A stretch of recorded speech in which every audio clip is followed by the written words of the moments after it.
வணக்கம். நிக்கிலாவினுடைய முதல் படம் தமிழில் வந்து எனக்கு தெரிஞ்சு வெற்றிவேல் தான் நினைக்கிறேன்.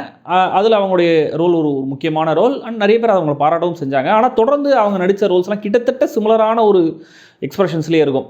ஒரு மாதிரி வந்து என்ன சொல்கிறது, ஒரு ஹெல்ப்லெஸ்ஸான சுச்சுவேஷனில் மாட்டிக்கிட்ட ஒரு அவலை பெண் அப்படிங்கிற மாதிரியே ஒரு இமேஜையே அவங்க பில்ட் பண்ணிட்டு வந்திருக்காங்கன்னு நினைக்கிறேன். ஸோ எனக்கு தெரிஞ்சு வந்து வாழை படத்தில் தான் அவங்க இது வரைக்கும் பண்ணாத மாதிரி ஒரு ரோலை வந்து அவங்க தமிழில் எனக்கு தெரிஞ்சு நடுவில் நடித்த குருவாயூர் அம்பலம் ரயில் படத்தில் கூட கிட்டத்தட்ட ஒரு கான்ஃப்ளிக்டில் இருக்கிற ஹஸ்பண்ட் கூட பிரச்சனையில் இருக்கிற அந்த டேம்சல் இன் டிஸ்ட்ரெஸ்ஸுங்கிற அந்த மோட்லேயே இருப்பாங்களா. மேபி அந்த இமேஜை பற்றி அவங்க வேற இருக்கிறதுனால இப்படி ஒரு சப்ஜெக்ட் அவங்க செலக்ட் பண்ணியிருக்காங்கன்னு நினைக்கிறேன். ஸோ இந்த பெண்ணு கேஸ் படத்துடைய ட்ரெய்லரை பார்க்கும்போது நான் அவனிலையுடைய ஒரு ஃபீமேல் வெர்ஷன் அப்படிங்கிற மாதிரி தான் தோணுச்சு. அப்படி எல்லாருக்குமே தோணிருக்கும், படத்தை எடுத்தவங்களுக்கு தோணிருக்கும் இல்லையா. ஸோ அதனால் அதை ஆப்வியஸாக பண்ணியிருக்க மாட்டாங்க, வேறு ஏதோ புத்திசாலித்தனமாக பண்ணியிருப்பாங்க அப்படிங்கிற ஒரு நம்பிக்கையில் இந்த படத்தை போய் பார்த்துட்டு வந்தேன். இந்த பொங்கலுக்கு இந்த வீக்கெண்டுக்கு எனக்கு தெரிஞ்சு ஒரே மலையாளம் ரிலீஸ் சென்னையில் வந்து இந்த பெண்ணு கேஸ் மட்டும்தான். ஸோ இந்த படம் எப்படி இருந்துச்சு அப்படிங்கிறத சொல்கிறேன்.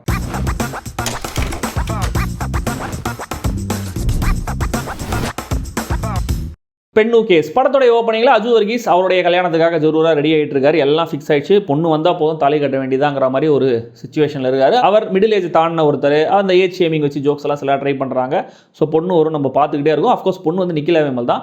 ஆனால் அதுக்குள்ளே வாசலில் ஜீப்பில் ஒரு 4-5 பேர் வந்து இறங்குறாங்க. வீராவேசமாக உள்ளே வந்து சம்மந்தமே இல்லாமல் அஜு வர்கீஸ் கூட போய் சண்டை போடுறாங்க. அஜு வர்கீஸ் கூட சண்டை போடுறாரு, பெரிய அடிதடி கலவரமாவது, ட்ரெயிட் எல்லாம் போடுறாங்க. அதுக்கப்புறம் போலீஸ் ஸ்டேஷனுக்கு போகுது இந்த கேஸ். பிரச்சனை என்னன்னா, ஜீப்பில் வந்து இறங்கின எல்லாருமே நிக்கிலா விமலால் ஏமாற்றப்பட்ட ஆண்கள். ஸோ அவங்கெல்லாம் ஒருத்தர் ரீச் அவுட் பண்ணிட்டு வாட்ஸ்அப்பில் குரூப்லாம் ஃபார்ம் பண்ணிட்டு அடுத்து அவங்க யாரை ஏமாற்ற போகிறாங்கன்ற மாதிரி கரெக்டாக ட்ராக் பண்ணி இங்கே வந்து பிடிச்சிருக்காங்க. ஸோ இந்த கேஸை போலீஸ் விசாரணை பண்ண ஆரம்பிக்கிறாங்க. ஆனால் அஜு வர்கீஸ் மட்டும் ஸ்ட்ராங்காக நம்புறாரு, இல்லை அவங்க தப்பு பண்ணிருக்கவே மாட்டாங்க, எங்களோட ட்ரூ லவ், நான் கண்டிப்பாக கல்யாணம் தான் பண்ணிக்க போகிறேன் அப்படின்ற மாதிரி அவரும் வாசலில் வெயிட் பண்ணிகிட்டே இருக்காரு.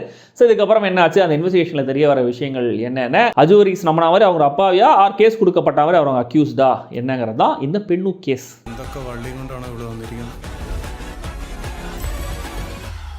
வாழை படத்துக்கு முன்னாடி வரைக்கும் நிக்கிலா விமல் அதிகம் பார்த்தது இன்ஸ்டாகிராமில் தான். ஸோ விதவிதமாக ஏதாவது வந்து அவங்க ஃபோட்டோ ஷூட் நடந்துகிட்டே இருக்கும், அவங்க அப்லோட் பண்ணிட்டே இருப்பாங்க. எனக்கு தெரிஞ்சு தமிழில் ஆண்ட்ரியாவுக்கு டஃப் கொடுக்குறது பயங்கரமாக பார்த்தீங்கன்னா நிக்கிலா விமல் தான் இன்ஸ்டாகிராமை பொறுத்த வரைக்கும். ஸோ ஏதாவது கான்ஸ்டன்ட்டாக அப்லோட்ஸ் இருந்துகிட்டே இருக்கும். அந்த ஃபோட்டோஸ் எல்லாம் பார்த்து தான் இயக்குனர் ஃபெபினுக்கு இந்த கதையில் நிக்கிலா விமல் நடிக்க வைக்கலாம் அப்படிங்கிற ஒரு ஐடியா வந்திருக்கும்னு நினைக்கிறேன். ஏன்னா படத்தில் நிறைய கெட்டப்ஸ் இருக்குது அவங்களுக்கு. ஆனால் படத்தில் ஃபுல்லாக வேறு கெட்டப்ஸில் அவங்க வந்து அடுத்தடுத்து வர மாதிரிலாம் இல்லை, தசாவதாரம் படம் மாதிரிலாம் நீங்கள் இமேஜின் பண்ண வேண்டாம். ஜஸ்ட் ஒரு மாண்டேஜில் அப்படி வந்துட்டு போயிடுறாங்க, அவ்வளோதான். சில பேர் ஃப்ளாஷ்பேக் சொல்லும் போது அது 2-3 சீன்ஸ் எக்ஸ்டெண்ட் ஆகுதே தவிர ட்ரெய்லரில் பார்த்த மாதிரி படம் ஃபுல்லாக அவங்க வெவ்வேறு கெட்டப்பில் அவங்க ஒவ்வொருத்தரையும் எப்படி ஏமாத்துனாங்கன்னு சதுரங்க வேட்டை மாதிரிலாம் ரொம்ப எலாபரேட்டெல்லாம் சொல்லலை. ஜஸ்ட் சின்ன ஃப்ளாஷ்பேக்ஸாக போயிட்டு வராங்க. மோஸ்ட்லி அவங்க வந்து நியூட்ரலான ஒரு கெட்டப் தான் இருக்காங்க படம் ஃபுல்லாக. ஓப்பனிங்லேயே சொன்ன மாதிரி இந்த damsel in distress mode Nikhila விமலுக்கு கை வந்த கலை அப்படிங்கிறதுனால அந்த பிளேவை கரெக்டாக அவங்க படம் முழுக்க சூப்பராக மெயின்டைன் பண்ணுறாங்க. இந்த புசின் பூட்ஸில் வந்து அந்த பூனை பாவமாக பார்க்கும் இல்லையா, கிட்டத்தட்ட அந்த மாதிரியான ஒரு ரோல் தான் நிக்கிலா விமலுக்கு இந்த படம் ஃபுல்லாகவே. சேட்லி சர்வம் மாயால பயங்கரமாக கலக்கின அஜு வர்கீஸுக்கு யாரோ கண்ணு வச்சிட்டாங்க போல இருக்கு. இந்த படத்தில் டோட்டலாக அவர் கேரக்டர் வந்து ரொம்ப சுமாராக எழுதப்பட்ட ஒரு கேரக்டர். அவர் வந்து ஆக்சுவலாக வேஸ்ட் தான் பண்ணியிருக்காங்க இந்த படத்தில். அவர் நடிக்கிறதுக்கும் பெரிய ஸ்கோப் இல்லை. அவர் காமெடி பண்ணுறாரு, அதுவும் பெருசாக நம்மளுக்கு சிரிப்பு வர மாட்டேங்குது. நிக்கிலா விமலை தாண்டி ஒரு நடிகர் நல்லா ரெஜிஸ்டர் ஆகிறாருன்னா அது ஹக்கீம் ஷா தான். அவர் தான் சிஐ, அந்த போலீஸ் கேரக்டரில் வராரு. அவர் தான் இந்த கேஸை இன்வெஸ்டிகேட் பண்ணுறாரு. அவர் ரொம்ப நல்லாவே பெர்ஃபார்ம் பண்ணியிருக்காரு. இந்த விக்டிம் கேரக்டர்ஸை பொறுத்த வரைக்கும் அஜு வர்கீஸோட ரமேஷ் பிஷரோடி நல்லா நடிச்சிருக்காரு. அவருடைய பிரசன்ஸும் ஆளுக்கும் அவர் ஏமாந்துட்டாருன்னு சொல்கிறதுக்கு நம்மளுக்கு சும்மா சம்மந்தமே இல்லை. ஸோ அதனால் அந்த கான்ட்ரடிக்ஷன் அவருக்கு ஃபேவராக ஒர்க் ஆகுது. அவருடைய பெர்ஃபார்மன்ஸ் நல்லா இருந்தது. ரொம்ப டென்ஸான ரைட்டிங்லாம் சொல்ல முடியல, ரொம்ப சர்ஃபேஸ் லெவலாக. ஆக்சுவலாக ஒரு ஷார்ட் ஃபிலிம் கான்செப்ட் தான். ஒரு ஷார்ட் ஃபிலிம் ஒரு 20-30 மினிட்ஸ் ஷார்ட் ஃபிலிமாக இது தாங்கும். பட் ஒரு 2 மணி நேரம் படமாக ஆக்சுவலாக இது தாங்கல. படம் ஆரம்பிச்சு ஒரு 15-20 மினிட்ஸ்க்கு அப்புறம் அந்த போலீஸ் ஸ்டேஷனை சுற்றி நடக்கிற விஷயங்கள், இவங்களுடைய அரெஸ்ட், இவங்களுடைய விசாரணை, அதில் இவங்க சொல்கிற அந்த பேக் ஸ்டோரின்ற விஷயங்கள்லாம் ரொம்ப புதுசாகவும் இல்லை, அதுக்குன்னு ரொம்ப போர் அடிக்கிற லெவலையும் இல்லை. சரி, ஏதோ ஒன்று வரப்போகுது நம்ம நினச்சிட்டே இருக்கோம் இல்லையா. அந்த இன்ட்ரெஸ்ட் ஒரு மாதிரி நம்மளை ஹோல்ட் பண்ணி இன்டர்வலை தாண்டி கூட்டிட்டு போயிடுது. ஆனால் ஸ்க்ரீன் பிளேல இந்த ஃப்ளோவில் வேறு எந்த ஆஸ்பெக்ட்டுமே எக்ஸைட்டிங்காக இல்லவே இல்லை. நம்ம நினச்சா மாதிரி தான் அடுத்தடுத்த விஷயங்கள் நடக்குது. ஒன்ஸ் அந்த ஃப்ளாஷ்பேக் ஓப்பன் ஆன உடனே என்ன நடக்க போகுதுன்னு நினைப்போமோ அதே தான் நடக்கும். ஆனால் இது எல்லாத்தையும் விட டிசப்பாயிண்டிங்கான ஒரு ஃபேக்டர் என்னன்னா, நிக்கிலா விமல் ஒரு பாயிண்ட்ல அவங்களுடைய கதையை சொல்கிறேன் அப்படின்னு ரெடி ஆவாங்க. அதுக்கு முன்னாடி சில இன்ஃபர்மேஷன்லாம் நம்மளுக்கு சொல்லப்பட்டிருக்கும். ஸோ அதை வச்சே 1+1 2 அப்படின்ற மாதிரி ரொம்ப ஈஸியாக சிம்பிளாக நம்ம நினைப்போம் இதுதான் கிளைமேக்ஸ் நடக்க போகுது அப்படின்னு சொல்லிட்டு. ஏன்னா அது கிளைமேக்ஸை ரிவீல் பண்ணுறாங்க, அது பெரிய ட்விஸ்ட்டு. அதே தான் அப்படியே நடக்குது. இத்தனைக்கும் அந்த ட்விஸ்ட்டை கூட நான் வேறு ஏதோ படத்தில் பார்த்த மாதிரி தான் ஞாபகம், இந்த படம் டக்குன்னு ஞாபகம் வரல. ஸோ அது ரொம்ப டிசப்பாயிண்டிங்காக இருந்தது. லேசி ரைட்டிங்னு சொல்ல முடியல, அது நீட்டாக ஒர்க் பண்ணியிருக்காங்க. அதாவது ரொம்ப சிம்பிளாக வச்சிருக்கணும், ஏன்னா ரொம்ப ஆப்வியஸாக இருக்கக்கூடாது. நம்ம கொஞ்சம் வந்து அப்படி மிஸ் டைரக்ஷன்லாம் கொடுத்து ஆடியன்ஸ் வந்து ரெட் ஹெரிங்லாம் வச்சு பயங்கரமாக இது பண்ணி கிளைமேக்ஸில் பயங்கரமாக ஒரு ட்விஸ்ட்டை போட்டு மிரட்ட போகிறோம் அப்படின்ற மாதிரி நினச்சிருக்காங்க. ஆனால் அது இந்த படத்தில் எழுதப்பட்ட அந்த மீட்டருக்கு அந்த லெவலுக்கு சுத்தமாக பத்தவே இல்லை. ஸோ ரொம்ப ஆப்வியஸான ஒரு ட்விஸ்ட்டாக இருந்தது. அதை வச்சு ஆடியன்ஸை கலங்கடிச்சலாம் அப்படின்னு நினச்சிருந்தாங்கன்னா என்னை பொறுத்த வரைக்கும் எனக்கு அது சுத்தமாக நடக்கவே இல்லை.